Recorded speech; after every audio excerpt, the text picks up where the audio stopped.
Anybody home? Semoga kita disinari oleh kasih dan cinta. Dan buat kamu yang baru pertama kali kesasar di YouTubeku ini, selamat datang. Aku si pembisik kartu. Aku tinggal di Belanda dan di Thailand. Buat kamu yang menyukai video ini, silakan like dan jangan lupa subscribe. Dan jangan lupa untuk menekan tombol lonceng agar ketika aku membuat video, jiwamu akan meronta-ronta untuk datang ke sini menemui aku. Oke? Semoga kita semua diberikan kesehatan dan kebahagiaan. Well, hari ini apa yang mau kita bahas? Subang lagi. Jadi ada beberapa teman-teman ya yang menanyakan pada aku, kayak Mommy Herlina ya kalau nggak salah, dan beberapa lagi menanyakan kapan dong ayo ngomongin kasus Subang, something like that, you know. Oke, hari ini aku mau memprediksi, atau tepatnya kita mau kita mau duduk di sini bareng-bareng untuk membuka pikiran dan wawasan kita bersama. Alright? Oke. Kenapa sih Madam Suki, kamu itu selalu memakai kartu? Ya? Tahu nggak? Itu kan musyrik. Itu kan berhubungan dengan kenik dan jin. Kata siapa? Kata netizen. Netizen itu kan maha benar, ya kan? Oke. Bisa aja aku menaruh kartu ini, ya. Kalau misalkan kartu ini hilang, hanyut, atau apapun aja terbakar, aku tidak akan sedih, aku tidak akan menangis, aku tidak akan aku tidak akan, ya intinya ini hanya kartu, ya. Semuanya hanya ada di pikiran kita, di wawasan kita, ya. Aku mempergunakan kartu ini hanya untuk aku terhubung lebih cepat dengan energiku, ya, karena aku adalah seorang pembaca energi atau emosi.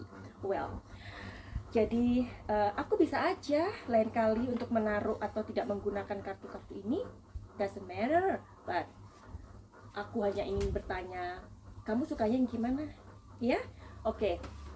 Jadi hari ini kita mau ngobrolin masalah Subang lagi. Oh ya, anyway, aku punya sesuatu ya. Ada message buat aku ya. I really happy ya. Really happy ada seorang dengan ini ya, rumpun yang sama di Malaysia, namanya Norazlin Amirul ya. Yang mengatakan, saya mendengar dari awal cerita Ibu Suki dari video ini mengenai kasus Angelina di Bali ya. And then kasusnya Roman Sosa, kasus bapak membunuh 5 orang anak sebelum memulakan kasus di Subang ini. Saya udah dapat pahami dan dapat menangkap maksud dari cerita Ibu Suki, cerita mengenai kasus-kasus itu, ya. To differentiate and evaluasi. Oke, thank you so much Norazim Amirul ya. Karena kita sama-sama Asia, apalagi Malaysia juga menggunakan bahasa yang sama ya, bahasa Malay ya. Orang Indonesia juga mengerti bahasa Malay seperti itu.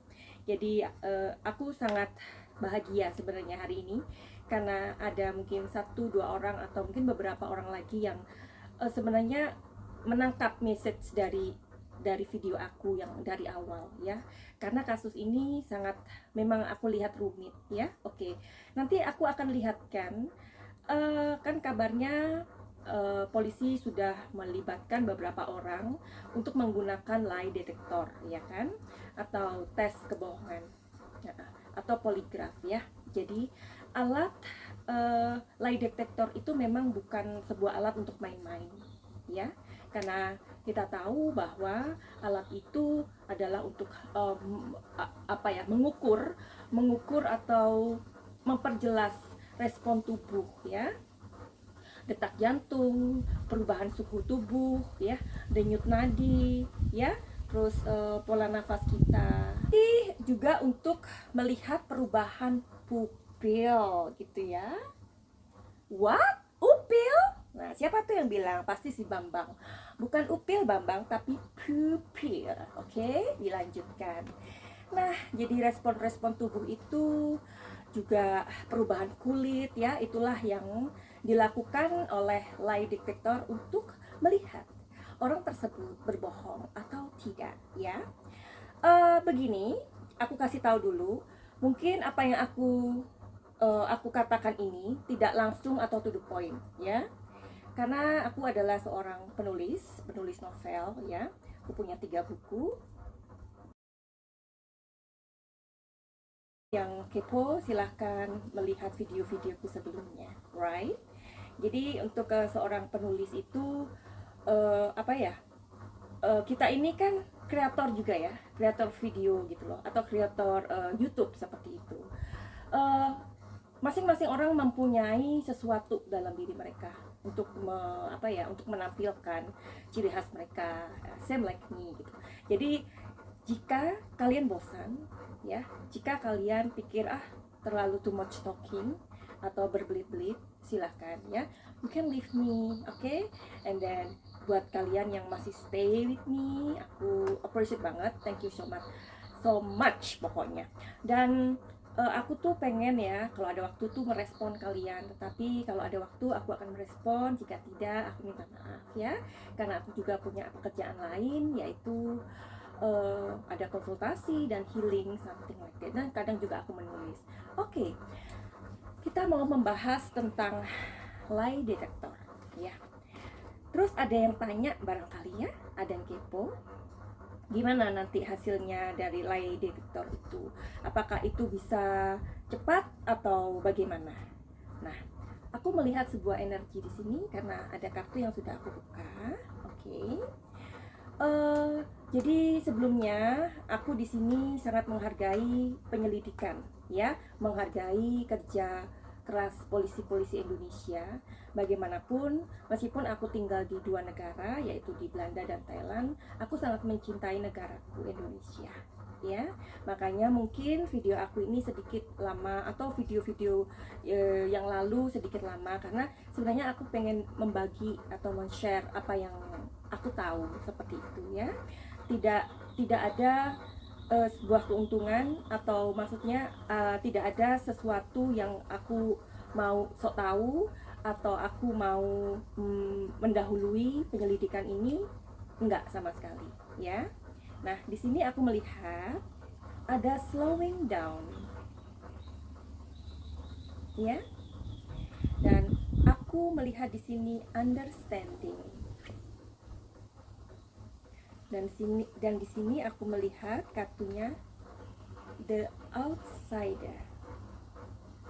Mengerti? Oke.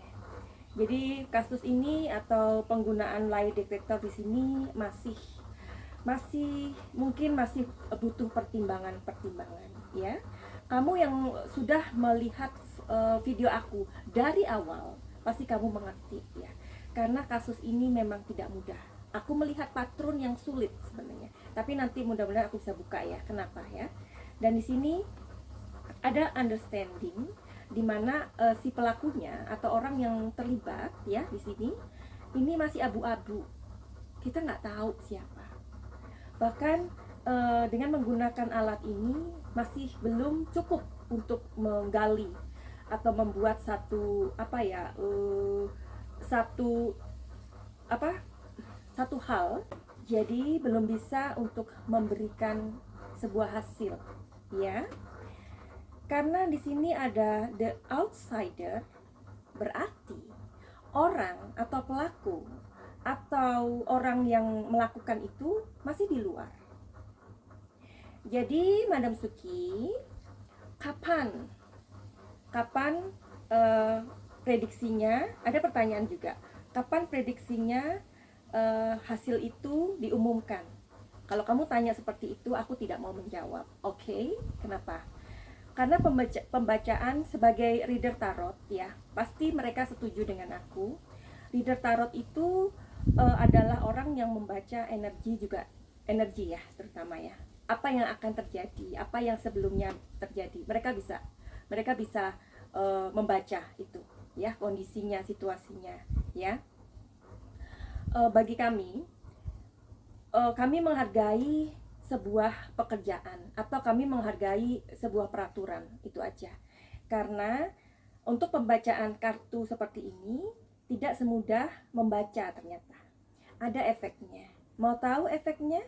Waktu pertama kali aku tertarik untuk mengulas kasus Subang ini, aku membacakan tentang Yoris, gimana emosi Yoris, bagaimana dengan Pak Yosef, bagaimana dengan Bu Mimin, bagaimana dengan almarhumah, ya kan? Di situ aku benar-benar nggak bisa tidur beberapa hari, ya. Karena apa? Yang aku baca itu emosi, ya. Kamu harus tahu bahwa emosi, sesuatu yang besar di dalam diri manusia, itu adalah emosi. Karena emosi itu bisa menghancurkan, ya. Menghancurkan siapa? Menghancurkan diri kita. Nah, seperti itu. Aku nggak akan menjelaskan terlalu deep ya masalah emosi, karena nanti ada yang tidak mengerti atau mereka akan, kamu bilang aku too much lagi ngomongnya, ya udahlah, sudah sampai di-cut sampai di sini ya. Jadi aku nggak mau terlalu dalam untuk membaca kasus ini ya. Dalam arti kapan aku bisa mencarinya, tapi itu dibutuhkan energi aku yang benar-benar nguras banget gitu loh. Nah, jika misalkan bapak polisi atau penyelidik atau apapun mereka datang ke aku ya, meminta aku untuk bekerja sama seperti yang aku bilang, ya aku akan melakukan, ya. Karena aku punya misi dalam kehidupan ini juga untuk membantu, sebenarnya membantu yang bisa aku bantu. Mungkin tidak semua orang bisa aku bantu, tapi at least pekerjaan dari semesta ini bisa sedikit berkurang, itu kan harapan kita. Oke. Sekarang kita masuk ke lie detector, ya. Aku melihat ada kesamaan kasus Subang ini dengan kasus Jessica, ya. Ya. Dia terkenal dengan kopi sianida, ya kan? Nah, coba kita masuk ke situasi itu. Jadi sekarang kasus Subang ini kita pending dulu ya, oke. Karena ini yang energi tadi sudah aku baca, kita pending, kita masuk ke kasus Jessica, ya. Nah, di kasus Jessica ini ternyata ketika aku mencari tahu, ya, mencari sebuah sumber, lie detector ini tidak digunakan kepada Jessica, which is aku melihat ini ada kesamaan motif, ya, tetapi berbeda. Nah, lie detector tidak diberikan kepada Jessica. Kenapa? Seorang psikiater forensik ya, yaitu Ibu Natalia, beliau mengatakan bahwa tidak bisa digunakan kepada Jessica karena Jessica ini adalah seseorang dengan pembawaan yang sangat tenang. Saking tenangnya, dia tidak memiliki reaksi emotion, nggak ada reaksi emosinya. Nah, orang-orang seperti Jessica ini, dia atau mereka akan lolos saat pemeriksaan oleh lie detector atau poligraf ini. You understand? Nah, suatu ketika, akhirnya kita tahu ya, Jessica itu memakan waktunya sangat lama waktu itu. Sebelum gelar perkara aja dan sebelum menetapkan siapa sih pelakunya ini, itu ada 32 kali sidang, ya. Jadi dihadirkan puluhan saksi, ya, sebelum hakim menjatuhkan putusan ini loh. Nah, jadi nanti kalian akan tahu betapa sulitnya oleh seorang penyidik atau polisi untuk menentukan atau menduga atau sudah sepertinya mendekati ini pelakunya. Itu sulit banget. Kenapa? Kita cari tahu. Oke? Nah, atas pertimbangan itu, karena dinilai si Jessica ini tidak bisa menggunakan lie detector, akhirnya kemudian disepakati ia mengikuti psikotes, ya. Nah, jadi karena Jessica ini adalah seorang yang sangat stabil dalam emosinya. Makanya kemudian oke, Jessica perlu untuk menggunakan psikotes.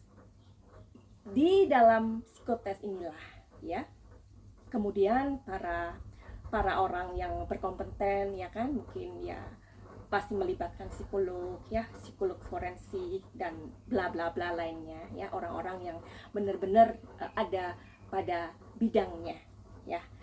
Kemudian mereka menanyakan sesuatu kepada Jessica. Apa yang ditanyakan? Yang ditanyakan adalah tentang sesuatu apa ya? Maksudnya sesuatu pelajaran yang tidak dia sukai. Ternyata Jessica tidak menyukai matematik. Dan kemudian ada sedikit pada soal aritmatik. Nah, ketika ditanyakan itu, di situ kelihatan sekali emosinya. Ya. Nah, saat emosinya itu di situ karena ada riak-riak emosi. Pada saat-saat itu dia mengatakan apa? Aku ingin kopi. Oke. Jadi inilah peran-peran orang-orang yang mempunyai kompeten atau dalam ahlinya, ya. Kita juga harus sangat menghargai penyelidik gitu loh dalam kasus ini, ya. Jadi jika kita sekarang ini mengira-ngira, menebak-nebak, atau kita merasa udah yakin banget 100%, 90% orang itu pelakunya, ya, sebaiknya keep it please, karena biarkan penyelidikan ini nanti akan membawa ke hasil yang kita harapkan. Oke. Susah ya ternyata. Kita akan masuk tentang, karena ada beberapa orang ya, aku membacanya, itu yang membunuh itu pasti adalah psikopat itu, ya kan? Nah, sekarang pertanyaannya, apakah Jessica ini termasuk psikopat ya? Ternyata tidak loh. Nah, kita sering loh ngomongin psikopat, kopat. Ya, apa sih sebenarnya psikopat itu atau psikopat itu apa sebenarnya? Kita ungkap yuk. Jadi psikopat itu, ini aku menjelaskan secara aku ya, maksudnya secara yang aku tahu supaya tidak terlalu too much gitu ya. Tentu saja tidak sempurna apa yang aku tahu, tapi aku sederhanakan sajalah ya. Jadi psikopat itu adalah seseorang yang tidak memiliki empat. Empat itu apa sih? Empat itu rasa kasihan. Jadi mereka nggak memiliki itu. Jadi rasa kasihannya itu udah putus, ya. Terus logikanya itu terbalik. Nah, misalkan kita itu kan punya logika ya. Kalau begini nanti begini, nanti begini nanti begini. Kalau mereka opposite, jadi berlawanan dengan orang-orang normal seperti kita. Itu psikopat, ya. Nah, terus kita cari tahu lagi. Ternyata Jessica itu jadi gimana dong? Dia bipolar. Nah, sekarang kalau kita bicara tentang bipolar, ya, jangan salah. Bipolar adalah sebuah gangguan pada emosi. Ya, lagi-lagi emosi. Jadi bipolar bukan gangguan mental, ya. Nah, kalau psikopat tadi itu sudah pasti mentalnya sudah rusak atau sudah apa ya? Sudah hurt, sudah rusak. Kenapa? Karena empatinya udah hilang. Ya, jadi beda di sini ya. Oke, jadi kayaknya sih kalau menurut aku Jessica itu adalah seorang multi personality. Aduh, apalagi itu Madam Suki. Multi personality adalah seseorang yang memiliki kepribadian ganda. Ya, mau tahu bedanya? Jadi multi personality dan skizofrenia itu same but different ya. Kalau yang skizofrenia itu adalah orang yang misalkan dia mendengarkan suara apa, misalkan waktu kamu kecil, waktu kamu jatuh dari pohon, kebetulan kamu mendengar suara dering sepeda, ya. Nah, ketika kamu sudah berangkat besar, dewasa, ketika kamu berjalan atau melamun, tiba-tiba kamu mendengar suara kring-kring dari belakangmu, kamu tuh yang merasa gila, kamu merasa hilang. Nah, itu bisa jadi.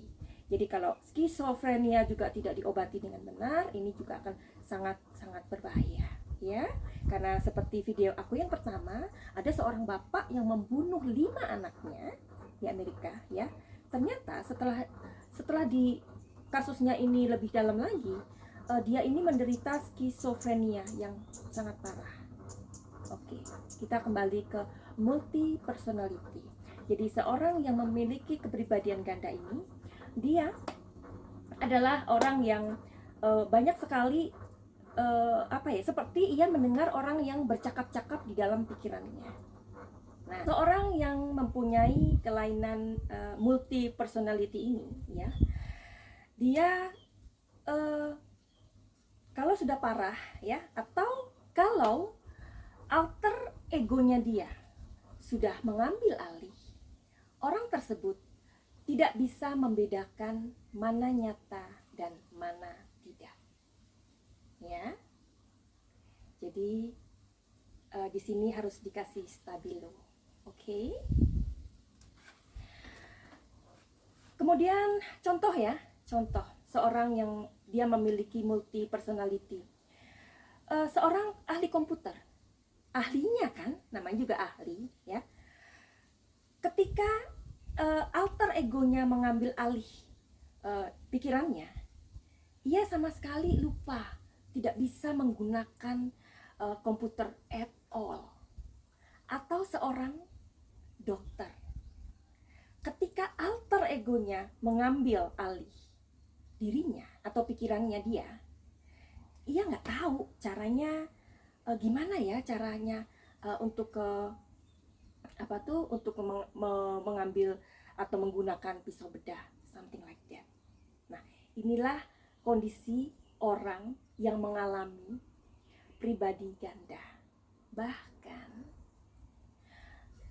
orang-orang seperti ini akan lupa, ya. Jangankan apa yang dia lakukan, yang dia omongkan aja dia akan lupa.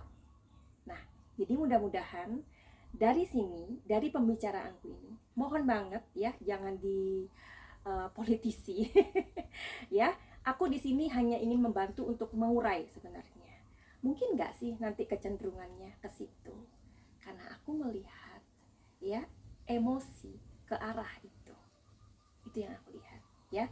Jadi ini bisa terjadi oleh siapa saja orang yang disangkakan, ya kan, atau saksi yang sering dipanggil, belum tentu itu orangnya, ya. Tapi kita harus benar-benar menghargai proses penyelidikan ini, itu maksud aku, ya. Karena apa? Karena polisi sedang mencari sebuah bukti, ya. Jadi yang aku dengar katanya minim sekali buktinya. Terus tidak ada saksi. Bagaimana kalau saksinya itu ternyata adalah almarhumah Amel? Nah, jadi dia bukan orang yang sengaja menjadi target, ya. Jadi dia hanya orang yang kebetulan melihat sebuah peristiwa, itu aja, ya. Jadi kita bisa menelusuri sebenarnya. Jadi dari video ini sebenarnya aku ingin mengajak kalian untuk menelusuri peristiwa, bukan menuduh, bukan memperasangkakan, oh orang ini nih, enggak ada seperti itu. Ayo mari kita sama-sama duduk sama-sama sambil ngopi, boleh dengarkan ini sambil thinking, ya. At least kamu yang mengatakan, ya kan, itu siapa lagi tuh dukun itu, ya. Kalau ada kasus kasus Subang bermunculan dukun-dukun dan paranormal, ya, itu katanya netizen, ya, aku nggak mau sebut namanya, ya. Untung aja kan dia itu nggak deket gitu loh sama aku. Kalau deket sama aku gimana? Ya nggak apa-apa, aku akan perkenalkan diriku. Perkenalkan, nama saya adalah Patiputi Fatimah, Dalindulin Dalima. Patiputi Fatimah, Dalindulin Dalima. Oke, anyway. Jadi gini ya, kasus Subang ini, penyelidik itu pada sibuk, polisi pada sibuk, ya kan, ahli-ahli kriminal ya juga sibuk, psikiater ataupun psikolog juga sibuk, ya kan. Terus orang-orang yang membuat konten seperti aku ini ya juga sibuk, sebenarnya sibuk, kami semua sibuk, tapi ada satu pihak yang tidak sibuk dan mereka selalu benar. Siapakah itu? Netizen yang budiman. Oke, well, kembali lagi. Sorry ya, kebanyakan guyon. Karena gini, menurut aku sesuatu ini kan masalah serius ya. Kita udah cukup bersimpati dan berduka gitu loh. Tapi yang kita omongkan di sini adalah sebuah kondisi tentang orangnya ya, orang yang misalkan punya kelainan ya, nggak apa-apa ya, bercanda sedikit ya. Doesn't mean aku tidak menghargai kondisi ini atau situasi ini, enggak sama sekali. Aku turut prihatin dan aku berusaha juga dengan apa yang aku punya, ingin sebenarnya membantu. Makanya aku untuk membuat video ini, ya kan, bukan untuk mencari keuntungan buat aku ya, tidak sama sekali. Oke, jadi itu tadi adalah kondisi-kondisi di mana seseorang mempunyai gangguan. Coba kita tarik ya, coba kita tarik benangnya. Bisa enggak? Ya, bisa enggak orang, si pelaku ini, siapapun ya, siapapun aja ya, jangan mengerucut ya. Siapapun saksi yang dihadirkan, bisa nggak mempunyai kecenderungan ke multi personality ya. Jika memang nanti hasil lie detektornya belum maksimal, kenapa tidak dicoba untuk psikotes seperti si Jessica. Itu maksud aku membuat video ini. Oke, jangan salah berprasangka, jangan salah menerima kata-kataku ya. Buat kamu yang ngerasa bahwa video ini terlalu lama, silakan aja untuk mengganti channelnya ya, atau pindah ke tetangga lainnya ya, never mind. Dan buat kamu yang masih ada di sini, thank you so much. Kita lanjutkan lagi. Setelah nanti polisi mengetahui bahwa kasus ini ternyata begini, begitu ya. Karena orang yang mempunyai rencana ya, dan tidak mempunyai rencana ya, misalkan yang melakukannya adalah seseorang yang mempunyai multi personality atau skizofrenia ya, itu tentu hukumannya akan berbeda dengan orang yang sudah merencanakan ya. Stabilo, tolong ini dimengerti. Jadi sampai di sini kamu paham bagaimana pekerjaan polisi itu begitu rumit ya. Kalau dengan satu saksi saja memerlukan 10 kali panggilan ya, seperti Danu ya. Dia juga pernah sampai 14 dalam satu kali penyelidikan ya, satu kali datang ya, 12 jam, 14 jam sampai dia tidur di kantor polisi. You can imagine, itu berapa orang saksi dan berapa jam itu. Nah, polisi kan juga manusia, butuh istirahat, butuh juga energi. Oke?